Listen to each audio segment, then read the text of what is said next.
برطانیہ میں آج سے 100-150 سال پہلے جب ان کا فیملی سسٹم کافی حد تک اچھا تھا، اب تو بالکل ہی حساب خراب ہو گیا ہے، تو وہاں ان کے جو ماہرین تھے انہوں نے آواز اٹھائی تھی کہ یہ جو خواتین کو شادی میں مشکلات ہیں اس کا واحد حل یہ ہے کہ مردوں کو دوسری شادی کی اجازت دی جائے، ایک مرد کو زیادہ بیویاں رکھنے کی اجازت دی۔ یہ میرے پاس حوالے موجود ہیں اس کے، میری کتاب میں۔ لیکن اس قانون کو وہاں کی جو رائل فیملیز ہیں انہوں نے پاس ہونے نہیں دیا، کیونکہ ان کی بیویاں بھی رائل فیملیز سے تھیں اور وہ اپنی بیویوں سے ڈرتے تھے۔ بھائی کسی نے شادی کی ہوئی ہے کسی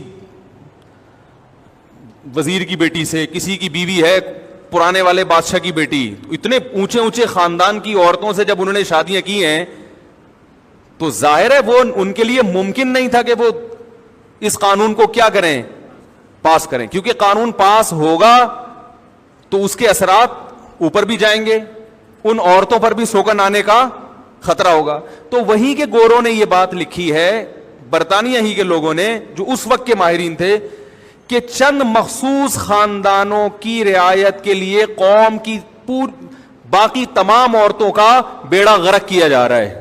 سمجھ آ رہی ہے بات؟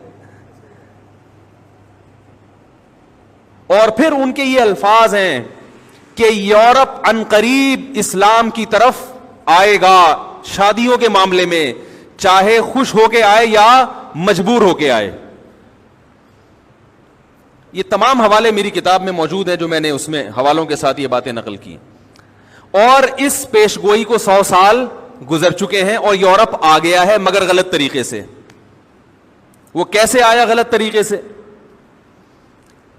کیونکہ وہ معاشرہ اتنا تباہ ہو گیا کہ اب وہ 4 شادیوں کی تو اجازت نہیں دی، لیکن انہوں نے مرد کو بے تحاشا گرل فرینڈ رکھنے کی اجازت، بولو بھائی، دے دی۔ وہ اجازت دے دی انہوں نے۔ تو وہ کہتے ہیں نا کہ بارش سے بھاگا اور پرنالے کے نیچے آ کے کھڑا ہو گیا۔ ایک آدمی بارش سے بھاگا کہ بھیگ نہ جاؤں، اور پناہ کے لیے کھڑا کہاں کے ہوا؟ پرنالے کے نیچے۔ تو خواتین کو حقوق دینے کے لیے کہ جن عورتوں کا نکاح ہو چکا ہے ان کو سوکن کی تکلیف سے بچانے کے لیے انہوں نے قانون بنایا کہ مرد ایک سے زیادہ شادی نہیں کر سکتا، اور قانون ایسا بنایا کہ بیڑا ہی غرق کر دیا، کیونکہ بیوی ایک ہے اور اس کے اوپر اللیگل سوکنے۔ اسلام تو صرف 3 لانے کی اجازت دیتا ہے، اس کی بھی بہت سخت شرائط اسلام میں، انہوں نے اللیگل اجازت دے دی جن کی کوئی شرائط، بولو بھائی، نہیں ہے، کھولے ہاں ملاؤ۔ تو یہ کون سے عورتوں کے حقوق ہیں میرے بھائی ہیں؟ یہ کیا اس بیوی پہ ترس کھا رہے ہو آپ کے جس پہ سوکن نہ آئے؟ یہ سوکن کیا، وہ تو سوکنوں سے زیادہ اس کے لیے خطرناک معاملہ ہو گیا۔ تو چند لوگ ہیں جب وہ اپر لیول پہ جائیں گے، اوپر کی سطح پہ جائیں گے، تو اگر ان کے ہاتھ میں قانون سازی کا اختیار دے دیا جائے تو وہ اپنے مفاد کے خلاف کبھی قانون نہیں بنائیں گے، کبھی نہیں بنائیں گے قانون۔ اس لیے اسلام اس کو مانتا ہی نہیں۔ اسلام کہتے ہیں قانون سازی کا حق کس کو ہے؟ اللہ کو ہے۔ ہاں جہاں قرآن و سنت خاموش ہیں وہاں پھر آپ انتظام کے لیے قانون سازی کر سکتے ہیں۔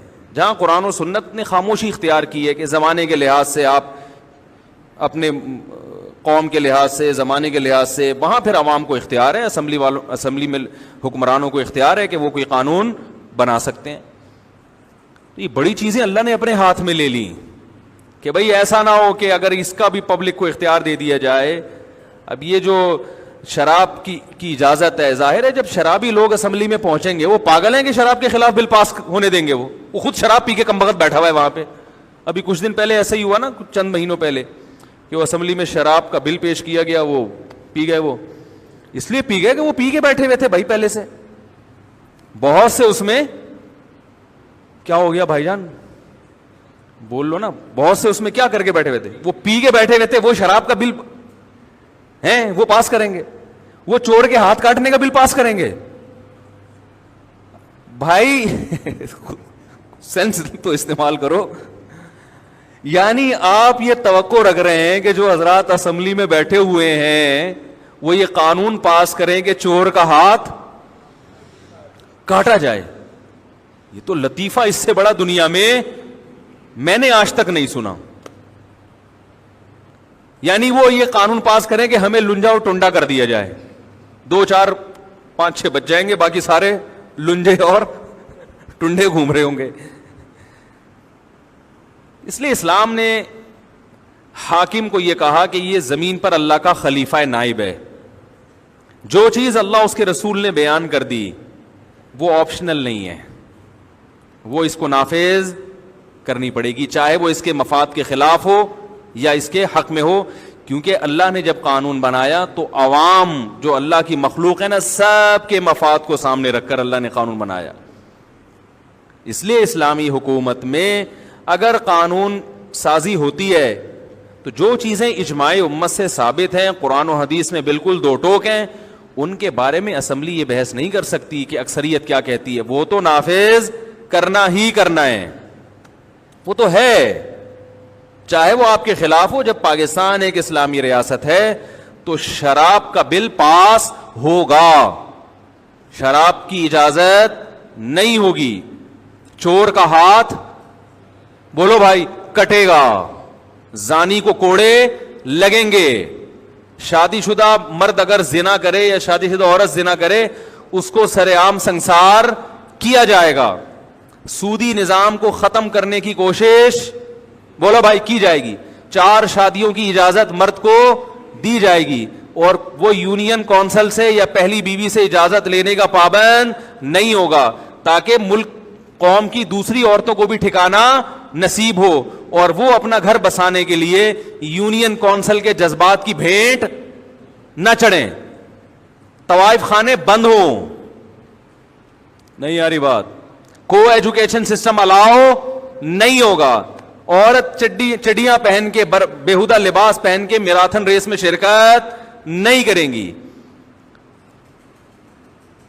تو جو قرآن کے الفاظ دیکھو, ان الذین یحبون ان تشیع الفاحشۃ فی الذین آمنوا, جو لوگ ایمان والوں میں بے حیائی پھیلانا چاہتے ہیں ان کے لیے دردناک عذاب ہے.